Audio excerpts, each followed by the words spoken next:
Hello. आज बात करते हैं एक ऐसे टॉपिक की जो सुनने में शायद थोड़ा सूखा लगे, प्रोजेक्ट कॉन्ट्रैक्ट्स। लेकिन क्या हो अगर ये सिर्फ कानूनी कागजात ना हो, बल्कि किसी भी प्रोजेक्ट की कामयाबी का एक सीक्रेट नक्शा हो। जरा सोचिए तो, चाहे कोई बहुत बड़ा पुल बन रहा हो या फिर एक नई वेबसाइट, एक साफ सुथरे प्लान की जरूरत तो पड़ती ही है। और बस यहीं से कॉन्ट्रैक्ट्स का रोल शुरू होता है। हर शानदार प्रोजेक्ट की शुरुआत एक शानदार रूल बुक से होती है, और इसी रूल बुक को हम कहते हैं कॉन्ट्रैक्ट। ये सिर्फ नियमों की लिस्ट नहीं है, ये उस रिश्ते का पूरा ब्लूप्रिंट है जो ये पक्का करता है कि क्लाइंट से लेकर कॉन्ट्रैक्टर तक सब एक ही पेज पर हैं। तो अगले कुछ मिनटों में हम प्रोजेक्ट मैनेजर का टूल बॉक्स खोलने वाले हैं, और मकसद काम के लिए सही औजार यानी सही कॉन्ट्रैक्ट ढूंढना। तो चलिए इस टूल बॉक्स को खोलकर देखते हैं कि अंदर क्या क्या है। सबसे पहले बात करते हैं उन प्रोजेक्ट्स की जहां प्लान एकदम क्लियर होता है, समझिए पत्थर की लकीर जैसा। ऐसे सिचुएशन के लिए कुछ खास टूल्स होते हैं। तो मिलिए लमसम कॉन्ट्रैक्ट से। इसको फिक्स्ड प्राइस कॉन्ट्रैक्ट भी कहा जाता है। जैसा नाम वैसा काम। यहाँ पूरे प्रोजेक्ट के लिए एक ही पहले से तय की गई कुल कीमत होती है। कोई सरप्राइज नहीं, कोई झटका नहीं। इसको ऐसे समझ सकते हैं जैसे किसी रेस्टोरेंट में एक फिक्स्ड प्राइस मेन्यू से ऑर्डर कर रहे हो। जो दाम दिखा वही देना है, एकदम सीधा और सिंपल। अब देखिए, यहाँ फायदे और नुकसान का एक बड़ा ही दिलचस्प बैलेंस है। क्लाइंट के लिए सबसे बड़ा प्लस पॉइंट है लागत की भविष्यवाणी। शुरू से ही पता होता है कि कितना खर्च आएगा, जिससे बजट बनाना बच्चों का खेल हो जाता है। और ये चीज कॉन्ट्रैक्टर को भी तेजी से और अच्छे से काम करने के लिए मोटिवेट करती है, ताकि वो अपना प्रॉफिट बढ़ा सकें। लेकिन इस गारंटी की एक कीमत है, और वो है फ्लेक्सिबिलिटी यानी लचीलेपन की कमी। अगर प्रोजेक्ट के बीच में कुछ भी बदलना पड़ा तो ये बहुत मुश्किल और महंगा पड़ सकता है।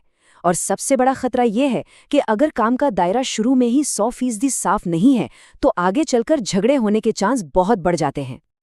तो सबसे बड़ा सवाल यही उठता है, ज्यादा जरूरी क्या है?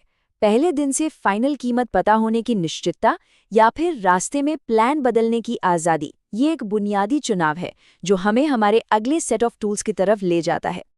चलिए अब उन टूल्स पर नजर डालते हैं जो ऐसे प्रोजेक्ट्स के लिए बने हैं जहां हर चीज पहले से तय नहीं होती, जहां रास्ते में बदलाव की गुंजाइश रखनी पड़ती है। ये है आइटम रेट कॉन्ट्रैक्ट। यहाँ पेमेंट हर आइटम के लिए पहले से तय रेट पर होता है, और वो भी काम की असली क्वांटिटी के हिसाब से। आसान भाषा में कहें तो जितना इस्तेमाल होगा उतना ही पैसा लगेगा। इसका सबसे बड़ा फायदा है लचीलापन। मान लीजिए अंदाजे से ज्यादा सीमेंट लग गया तो कोई टेंशन नहीं, बस इस्तेमाल हुए सीमेंट का पैसा देना है। कॉस्ट भी एकदम पारदर्शी रहती है, क्योंकि हर चीज का हिसाब आइटम वाइज होता है।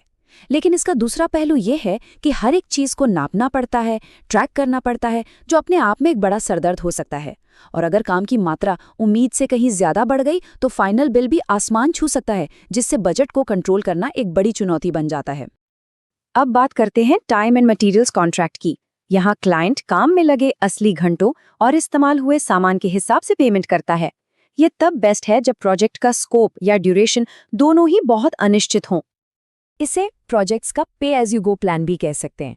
ये उन सिचुएशंस के लिए एकदम सही है जब शुरुआत में पता ही ना हो कि आखिरी मंजिल क्या होगी, जैसे कोई नया सॉफ्टवेयर बनाना। ये कॉन्ट्रैक्ट किसी भी दिशा में जाने की पूरी आज़ादी देता है।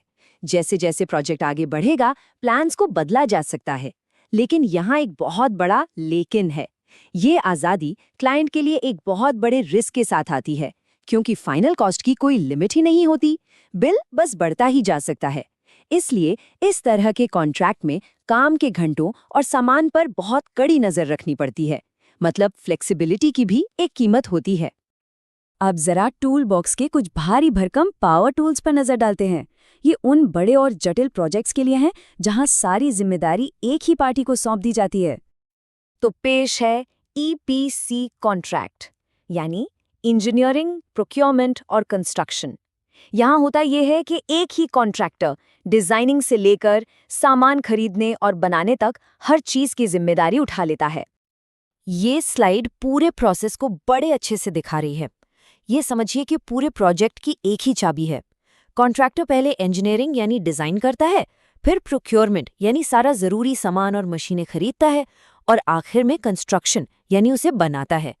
क्लाइंट के लिए सिर्फ एक ही पॉइंट ऑफ कॉन्टैक्ट इसका सबसे बड़ा फायदा ये है कि क्लाइंट के लिए चीजें बहुत आसान हो जाती हैं। एक ही कंपनी सब कुछ देख रही है तो तालमेल बिठाना आसान होता है। पर यह सुविधा मुफ्त में नहीं मिलती। कॉन्ट्रैक्टर सारा का सारा रिस्क अपने ऊपर ले रहा है, तो वो इस रिस्क को कवर करने के लिए अपनी कीमत में एक प्रीमियम जोड़ता है, जिससे ये एक महंगा ऑप्शन बन सकता है। साथ ही एक बार कॉन्ट्रैक्ट साइन हो गया तो क्लाइंट का रोज के काम पर कंट्रोल बहुत कम हो जाता है। ये एक क्लासिक केस है सुविधा बनाम नियंत्रण का। और हमारा आखिरी बड़ा टूल है BOT कॉन्ट्रैक्ट, मतलब बिल्ड ऑपरेट ट्रांसफर। इसका इस्तेमाल ज़्यादातर बड़े पब्लिक इंफ्रास्ट्रक्चर प्रोजेक्ट्स जैसे हाईवे या पावर प्लांट्स के लिए होता है, जहां पैसा प्राइवेट कंपनियां लगाती हैं। ये एक लंबी यात्रा है। कॉन्ट्रैक्टर प्रोजेक्ट को बनाता है, फिर उसे एक तय समय जैसे 20 या 30 साल के लिए चलाता है, जैसे टोल वसूलना, और आखिर में उसे सरकार या क्लाइंट के हवाले कर देता है। ये पब्लिक प्रोजेक्ट्स के लिए प्राइवेट फंडिंग लाने का एक जरिया है।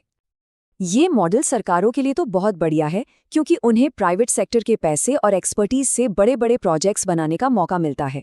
इससे टैक्स पेयर्स पर तुरंत बोझ नहीं पड़ता। लेकिन ये सौदे इतने आसान नहीं होते, मतलब बहुत ही ज्यादा कॉम्प्लेक्स होते हैं। दशकों तक चलने वाले एग्रीमेंट्स, मुश्किल फाइनेंशियल मॉडल्स और कानूनी दांव पेंच के साथ इन्हें सेटअप करने में ही सालों लग सकते हैं। तो हमने अपने टूल बॉक्स के सभी मेन टूल्स को देख लिया है। अब सवाल ये है कि अपने काम के लिए सही टूल कैसे चुनें? ये समरी टेबल सब कुछ एक साथ ले आती है। ये पूरी बातचीत का निचोड़ है, समझिए। चलिए इस पर एक नजर डालते हैं। सबसे ऊपर है लंप सम। जैसा कि हमने देखा, क्लाइंट के लिए कॉस्ट का रिस्क कम है, लेकिन फ्लेक्सिबिलिटी भी कम है। ये तब बेस्ट है जब स्कोप एकदम साफ और तय हो। और इसकी ठीक उलट है टाइम एंड मटेरियल्स। यहाँ क्लाइंट के लिए रिस्क सबसे ज्यादा है, पर यह सबसे ज्यादा लचीलापन भी देता है, जो इसे अनिश्चित प्रोजेक्ट्स के लिए आइडियल बनाता है। बीच में है आइटम रेट, जो एक अच्छा बैलेंस देता है।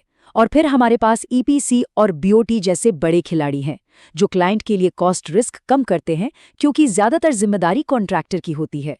लेकिन ये कम फ्लेक्सिबल होते हैं और सिर्फ बड़े और जटिल प्रोजेक्ट्स के लिए ही सही हैं।